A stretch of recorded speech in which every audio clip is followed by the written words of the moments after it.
Hi, I'm back. Hi, welcome. If you didn't catch me earlier, I was here sharing my moon box, so that's why I say I'm back. Hello, welcome. My name is Rebecca Packard. We are taking time for a 4-minute meditation for peace. I'm running a little bit late, so we're going to jump right into the meditation. Hello, Mr. Darcy. Welcome. We are going to jump right into the meditation, and we are going to focus our intention to be for peace. Hello, Melissa. She's live today. And we are going to take this 4 minutes, focus on peace, peace within, to find peace outside. And then we'll talk about the meditation. We'll talk about what we're doing. We'll talk about why we're doing it. Okay? So here we go. Let's get settled, get grounded.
Fantastic. Thank you so much. I'm so glad that so many of you are taking this time to set aside 4 minutes for yourself, to set aside time for self-care, for self-love, for self-acceptance, for self-preservation.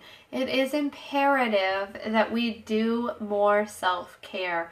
So many of us have such busy lives. We're doing all these different things. We're taking care of other people. A lot of us are taking care of tiny humans. A lot of us are running businesses or going to work for somebody else. And then we get home and we sit on the couch and we watch TV.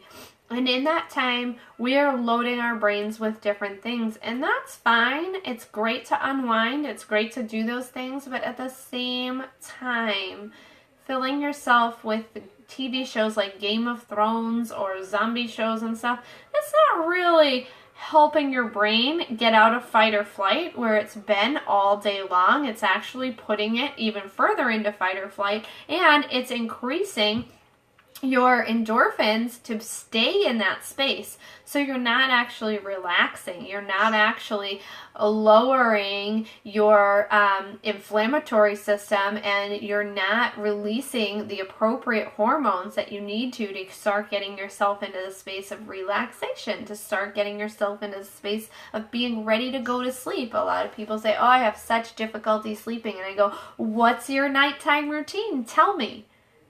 And then they tell me, well, I watch a horror movie and then I go to sleep. Or I watch Game of Thrones and then I watch Homicide, whatever that show is. And then I watch this, that, and the other thing. And I go, okay, and then what's the very last thing you do? And they're like, and I check my phone. And I'm like, okay. So not only are you projecting yourself with a lot of light and a lot of high vibrational light, which is like super bright HD TV, right? We all love how clear it looks. We all love how fantastic it looks. We're like, it's just like real life. But at the same time, it's making our brain go into hyperactivity. It's making our autonomic nervous system increase to make us be more aware of what's going on, because we in our brain go right back to that space of, are we gonna get eaten by a tiger, right? Is a big bear gonna eat us? And our brain, our subconscious brain, goes right into that space and is like, don't move, don't do anything, because we might get eaten. And then we're taking our phone and we're putting it about this far from our face with its big bright light on. Unless you have a filter on that phone that takes away the blue light or changes the light and changes the way that you're accepting that light, you're going to make your brain believe it's daylight. And the subconscious brain is going to stay awake and go, oh, it's daylight because it's brighter than it was an hour ago. So now it's like, oh, let's wake back up. And you're like, no, I actually don't want to wake up. I want to go to sleep.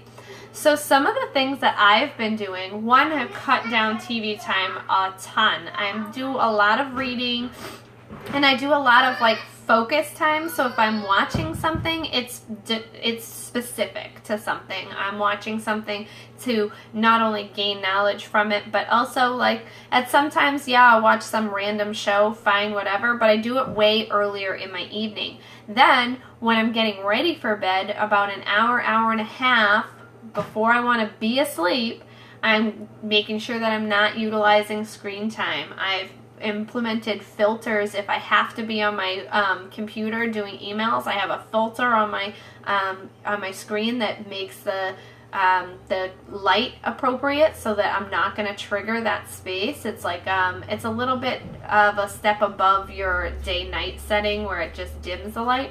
We want to make sure it's doing certain colors. I also do reading. I read a lot at night, and then I meditate. I meditate for 15 to 20 minutes before I go to bed. I also journal. And when I journal, I write down 10 things that I'm grateful for. Every night with my little guys, we go over things that they're grateful for, and that's part of their bedtime routine. We want to get them into that space, but we also want to be in that space. We want to be in that space of, settling ourselves down and giving ourselves a ritual that when we get into that space and we're like, oh, we're doing this, our body goes, oh, and then 15 minutes after this, we're going to go to bed, right? It's in that space of like, oh, we're checking off the things, so then the next step is go to sleep, right? And so then one of the other things that I utilize to get ready into that brain space of going to sleep, I do the reading, I do the meditation, I do the gratitudes, And then right before lights out, we usually either, it's kind of funny but not funny, I guess, we pull a card. We pull a card and we're like, focus our dreams. Let's be intentional. I'm not saying like get all crazy and like over the top about it, but like for a long time I'd have these wackadoo dreams where I was like, what is going on? So a lot of the times I'll pull a card and I'll focus the intention and I'll say, okay, so tonight I'd like to dream about this. And I'll make sure that it's in a space of like, I want to make this a peaceful dream. I want to make this an adventurous dream that's safe, like not crazy, and like get into a space of a really focused what I'm doing, right? I know, right? It makes all the difference. It makes all the difference. And so I just like to share the different things that I do to get myself to a space of, one, relaxation, but two, being in control of my own life, right? There's so many things that we can't control. There are so many outside things that are not of our control. And so the few things that we can control, let's really actually be conscious of what's going on, right? Let's take the few minutes. This isn't anything that takes me hours and hours and hours. This is just something that takes, by the time it's all said and done, by the time I do my meditation, I pull my card and I do my gratitudes, I've used all of 20 minutes. Like, that's attainable for anybody, right? The journaling is like 5 minutes. It doesn't take a million like hours to do. So just sharing those things to implement for self-care, for self-preservation is amazing. And they say in a lot of different studies that have come from Harvard that Robin Sharma shares, that if you've read what is that book? Now that I go to say it, I'm like, the book about selling your really expensive car and becoming a guru. I don't know if anyone remembers that book. But they talk about how just implementing small steps and small change in small directions to really reclaim your life, to really reclaim yourself and return to self, you can drastically shift the direction of your life, which is pretty amazing. And I love things like that. I don't know if you are somebody who has a long-term meditation practice. If you don't, no worries. We're here every day, Tuesday through Friday. We're live streaming. Saturday, Sunday, Monday, we're holding intention on our own. I'm always sharing things at Rebecca Packard Live Free on Facebook. My IG is Rebecca Packard NH, and you can find me at RebeccaPackard.com. And you can see what I'm doing, what I'm sharing, and how I'm implementing these tools in my own life. I give away a lot of information because it supports the work that I do in a bigger way, and my goal is to help people raise their vibration and really get in touch with their soul purpose so that they can do the work that they need to in a more supported way. So I hope you guys are having a fantastic day. I hope you're able to utilize some of those tools, and I'll see you all tomorrow.